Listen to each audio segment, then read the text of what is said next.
menggunakan negara Kesatuan Republik Indonesia secara tegas menjelaskan hak-hak dasar sebagai manusia di Indonesia diatur dalam Undang-Undang Nomor 39 Tahun 1999 tentang hak asasi manusia. Ini tertera di dalam pasal 9 ayat 3, setiap orang berhak atas lingkungan hidup yang baik dan sehat.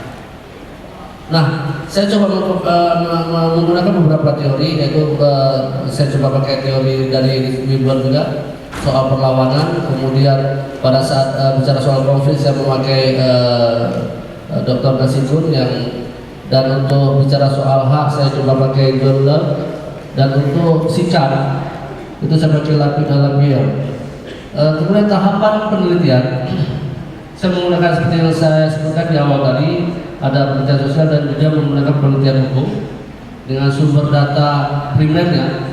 Saya menggunakan survei monkey online yang saya sebar melalui media sosial, Twitter dan sebagainya, sehingga saya dalam hitungan beberapa hari saya menunggu, dan hasilnya adalah ternyata hampir seluruh respondennya berada di Pulau Sumatera. Nah, dari data tersebut ternyata 100% adalah lokasi yang menjawab adalah masyarakat yang memang lokasinya sering terjadi kebakaran hutan dan lahan, sehingga muncul jawaban kedua daripada responden akibat kebakaran hutan tersebut. Maka yang ditimbulkan yang pertama sekali adalah rasa ketidaknyamanan bersama, sehingga hampir 100% dari responden menjawab akibat kebakaran tersebut asap menimbulkan rasa ketidaknyamanan.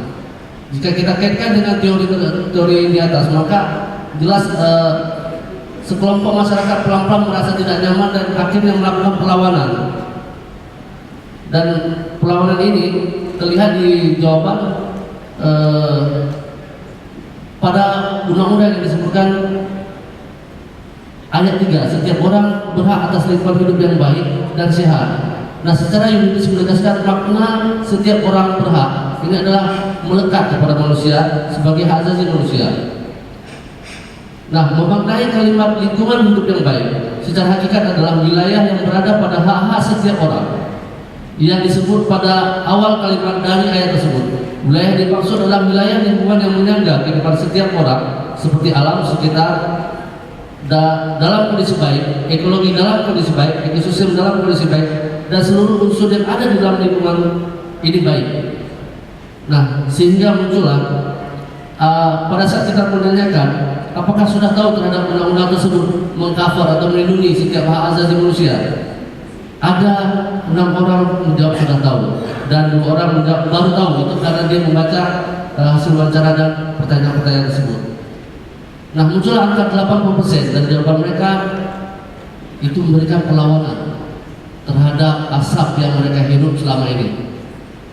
Nah, reaksi pun bermunculan saat kita menunjukkan bahwa sejak tahun 2010 kebakaran hutan terjadi hingga sekarang ini, itu semakin tahun semakin meningkat titik apinya, bahkan semakin besar asap yang ditimbulkan dan kita hidup bersama, sehingga perlawanan-perlawanan pun mulai muncul, baik melalui gerakan, melalui gerakan yang dimaksud adalah menggugat pihak perusahaan, kemudian melakukan perlawanan, demonstrasi dan sebagainya, kemudian melalui media sosial, cuap-cuap yang ada di media, dan kemudian melalui tulisan, baik di blog maupun secara tertulis melalui surat kepada presiden, surat terbuka dan sebagainya. Nah, sekitar 50% dari jawaban itu melakukan perlawanan melalui gerakan rakyat dengan bentuk perlawanan sosial, demonstrasi, gerakan LSM, diskusi ilmiah, gugatan hukum. Sisanya menjawab secara variatif seperti komentar melalui pribadi, media sosial, Twitter dan sebagainya. Nah, sebanyak 30% melalui tulisan media, artikel, berita dan blog pribadi responden. Serta 10% itu tidak memberikan jawaban terhadap kondisi asap yang terjadi. Ini menunjukkan bahwa ada 10% warga kita yang sudah pasrah dengan kondisi ya asap-asap seperti apapun yang mereka terima kondisi itu. Yang menarik dari dalam penelitian ini kita menemukan beberapa simbol-simbol perlawanan-perlawanan di masyarakat. Yang pertama itu kita menemukan beberapa stiker-stiker yang ditempel di dinding-dinding, bentuk sebuah suara atau grafiti yang melawan asap tersebut. Jadi penyampaian aspirasi dalam bentuk perlawanan itu mungkin sudah disampaikan melalui media dan sebagainya. Akhirnya masyarakat atau rakyat membuat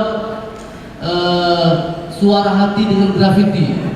Kita temukan di beberapa titik ada beberapa tempelan stiker yang bertuliskan bakar koruptornya, bukan bakar hutannya. Artinya mereka menganggap mungkin bahwa pengelola hutan itu adalah para koruptor.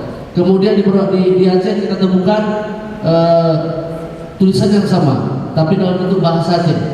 Kemudian di Pekanbaru juga lagi kita temukan tulisan-tulisan grafiti yang akhirnya menunjukkan sikap perlawanan. Dan di media sosial kita menemukan sebuah grup yang judulnya juga Melawan Asap, sehingga ini menjadi sebuah gerakan bersama dan anggota grup dalam Facebook tersebut sudah mencapai 60.000.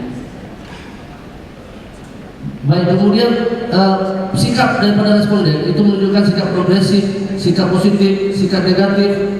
Ini adalah bentuk dari perilaku sosial yang saling ketergantungan. Baik, karena waktu yang terbatas saya langsung ke penutup. Saya memberikan kesimpulan bahwa masyarakat merasa tidak nyaman secara langsung dampak dari kebakaran hutan dan lahan. Kenapa saya berani menyatakan secara langsung? Karena semua responden berada pada titik di mana lokasi ataupun daerahnya hutannya pernah terbakar dan mereka salah satu korban yang menghirup asap tersebut.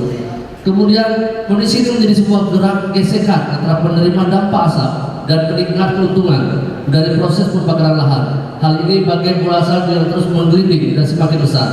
Gejolak pribadi menjadi gejolak keluarga, membesar menjadi gejolak kelompok, dan membesar menjadi bentuk gejolak massa yang merasakan kesamaan rasa.